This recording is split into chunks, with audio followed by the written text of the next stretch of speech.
Hi there. This video is mainly for people who live outside of the UK and have found a UK ancestor during their research.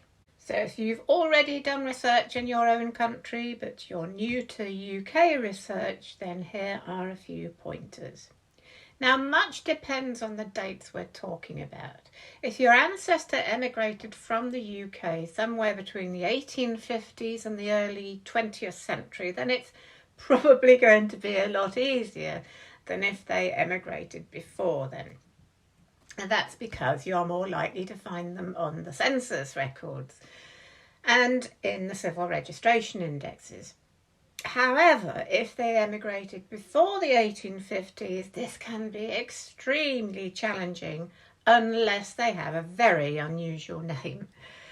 In both cases, it will help enormously if you can find out exactly where in the UK you came from, a town or village preferably, but even just the name of the county will help. England may be a small country, but there's a lot of people in it, and if your ancestor has a fairly common name, there could be thousands of people with the same name and born around the same time. As a professional genealogist, I have had many inquiries from abroad asking if I could research their ancestor who was born in England in or around a certain date. If the date is before 1841, before the census records began, I will usually have to write back and say that unless they have some idea of where they were born, or at least the names of their parents, then it's very unlikely that we will find them. So, the first thing you need to do to start finding your UK ancestors is to make sure you have found all possible records for your ancestors in your own country first, and see if there are any records that state where they came from, or at least perhaps the names of their parents. The census records in your country should give places of birth, but I do know that very often this just gives the name of the country and not the specific village or town or county. So make sure that you have looked at every possible census record first to see if any of them are any more specific.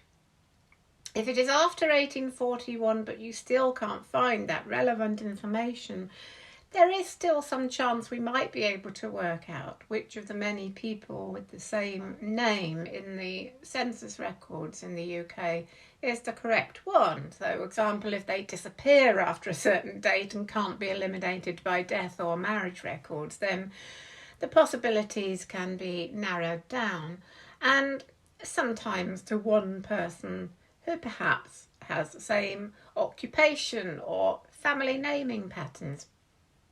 However, before 1841, it's going to be much more difficult if you don't have much information. Much of the time, you're going to be searching the parish registers using websites such as ancestry.co.uk or Find My Past. In this case, family naming patterns can be useful. If you find that there is more than one person in the UK who has the name and approximate date of birth in the baptism records, then look at the names of the parents and the names of siblings and see if your immigrant ancestor gave the same names to his children. Although it's not always the case, much of the time people named their children after parents, grandparents and favourite brothers and sisters, especially perhaps to remember those they left behind. You could also look for documents that just might mention a family member who has left the country. If the family was fairly wealthy, you might be lucky enough to find a will. For example, somebody who mentioned a son or sibling who is now in, say, America. Many of these can be found on the sites named above, or you can search the National Archives website. This, however, can be a long and lengthy process and may not result in anything much. Another source you should research, especially if your immigrant ancestor went to Australia in the 18th or 19th century, is court records. Of course, many people who were convicted of crimes such as theft were transported to Australia from 1788 onwards. So you may be able to find trial records by searching the websites already mentioned above.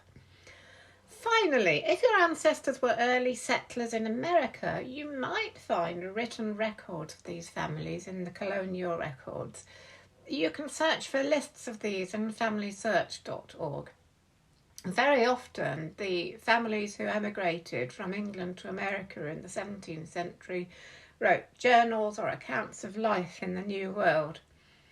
Another thing to remember is that many of these early settlers were escaping persecution as nonconformists in the UK, and this can lead you to trying to find such records, although they may not always have survived.